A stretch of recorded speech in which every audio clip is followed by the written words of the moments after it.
My name is Bill Gepford, and I've been part of Resurrection since I was 5 years old. This church has shaped me in incredible ways, probably more ways than I even can really internalize. This was the first church where I walked in and felt like I belonged. And I remember walking in as a 5-year-old and just being surrounded by joy. I was actually not even sure that this was a church because there was so much excitement and so much energy happening. This was the church where I understood that God loved me. This was the church where I understood that God was calling me into ministry. I got my call into ministry in confirmation in 6th or 7th grade. This was the church that shaped that call to ministry and helped me understand where God was going to use me in life and where God has been calling me in ministry. This was the church that sent me forth and helped financially support me as I went to seminary. This was the church that helped me shape and gain new skills for ministry as I came back as an intern throughout the summers. This was the church that set an example that I could seek to emulate. And then this was the church that welcomed me back home.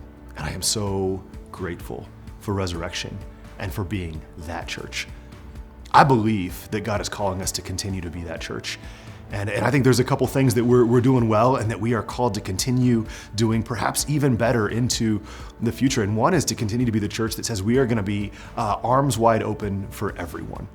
We're going to make space for everyone, whether that's in Matthew's ministry, for our special needs populations, for special needs persons and their families to come in and know that they are welcome and that they have a place here, that they matter here.